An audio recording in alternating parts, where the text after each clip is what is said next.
نحمده ونصلي على رسوله الكريم وآله وأصحابه أجمعين اما بعد۔ آج کا ہمارا موضوع ہے آمنت باللہ کے عمل کے متعلق۔ تو دوستو، یہ عمل عاملین کے ہاں بہت ہی زیادہ مقبول ہے۔ بہت کم عاملین ایسے ہوں گے جو اس عمل سے نا واقف ہوں گے، اگر نہ اکثر عاملین اس عمل سے واقف ہی ہوتے ہیں۔ عمل کے بتانے سے قبل آپ سے ہماری یہ ریکویسٹ ہے، درخواست ہے کہ ہمارے چینل کو ضرور سبسکرائب کریں اور لائک کریں، اگر شیئر ہو سکے تو شیئر بھی کریں۔ پہلے آمنت باللہ کے عمل کا تعارف کراتا ہوں، پھر اس کے بعد جو عمل کی وضاحت ہے وہ کرتا ہوں۔ آمنت باللہ کے عمل کی ابتدا تبلیغی جماعت سے ہوئی۔ وہ اس طرح کے جماعت والے ایک جگہ پر گشت کر رہے تھے، ایک پہاڑ کے اوپر پہنچے تو وہاں پر ایک بزرگ سے ان کی ملاقات ہوئی۔ وہ اللہ والے بزرگ ذکر اذکار کر رہے تھے، تو جماعت والوں نے ان کو دعوت دی، ان کے ساتھ بات چیت کی جیسے تبلیغ والے حضرات دعوت دیتے ہیں۔ بعد میں اس بزرگ نے پوچھا کہ آپ لوگوں کے آنے کا یہاں پر کیا مقصد ہوا؟ تو بتایا کہ ہم یہاں پر صرف اسی مقصد کے لیے آئے ہیں، دعوت و تبلیغ کے لیے۔ تو وہ بزرگ بڑے حیران ہوئے کہ ماشاءاللہ، یہ لوگ اللہ کے راستے میں نکلے ہوئے ہیں، گھر بار ان لوگوں نے چھوڑا ہوا ہے، صرف اسی مقصد کے لیے یہ لوگ ادھر آئے ہوئے ہیں، تو ان کو میں یہ عظیم تحفہ دے دوں۔ تو اس بزرگ نے ان کو عمل بتا دیا آمنت باللہ کا۔ تو اس عمل کی ابتدا تبلیغی جماعت سے ہوئی۔ تو جو حضرات تبلیغ کے ساتھ جڑے ہوئے ہوتے ہیں تو ان کے ہاں یہ عمل بہت ہی زیادہ اثر کرتا ہے ان کے پاس۔ تو یہ عمل انتہائی مقبول عمل ہے۔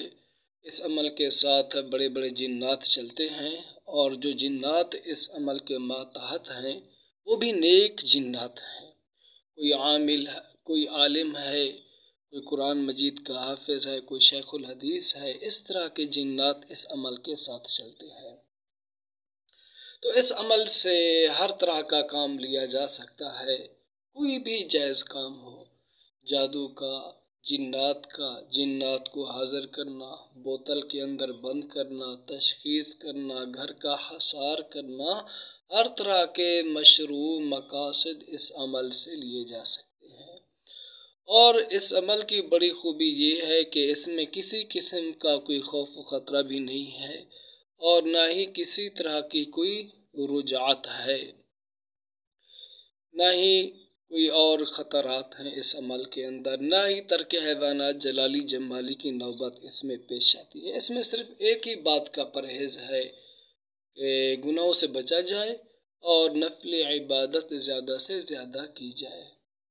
نفل عبادت کا یہ مطلب نہیں کہ آپ فرض نماز نہ پڑھیں، فرض نماز تو وہ ہر حال کے اندر پڑھنا پڑتی ہے، لیکن نفلی نمازوں کا اگر اہتمام ہو جائے تو پھر عامل کا عمل زیادہ کامیاب رہتا ہے۔